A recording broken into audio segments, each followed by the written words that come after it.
বাংলাদেশের ক্রীড়াঙ্গনে মূল অলিম্পিকে এখনও কোনো পদকের ছোঁয়া না লাগলেও স্পেশাল অলিম্পিকে সাফল্যের ধারাবাহিকতা বজায় রেখেছে লাল সবুজের প্রতিনিধিরা। এবারের সাফল্য এসেছে ইতালির তুরিনে অনুষ্ঠিত উইন্টার স্পেশাল অলিম্পিক থেকে, যেখানে বাংলাদেশ নারী ফ্লোরবল দল স্বর্ণপদক জয় করেছে। ফাইনালে বাংলাদেশ ৪-২ গোলে ইউক্রেনকে হারিয়ে চ্যাম্পিয়ন হয়।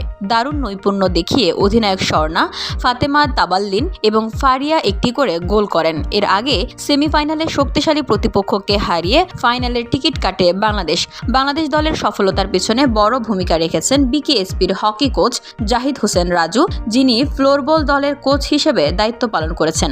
দলের দলনেতা ছিলেন সাবেক ব্যাডমিন্টন চ্যাম্পিয়ন শেখ আবুল হাশেম, আর উপদল নেতার দায়িত্ব সামলেছেন জাতীয় ক্রীড়া পুরস্কারপ্রাপ্ত ক্রীড়াবিদ ও সংগঠক কামরুন নাহার ডানা। বসুন্ধরা, উত্তরা, বনশ্রী, কুড়িল ও বাড্ডা সহ রাজধানীর বিভিন্ন স্থানে অভিজাত ও অত্যাধুনিক মানের ফ্ল্যাট কেনার এক নির্ভরযোগ্য প্রতিষ্ঠান প্লেজেন্ট প্রপার্টিজ লিমিটেড। তাই আপনার স্বপ্নের আবাসনের জন্য আজই যোগাযোগ করুন।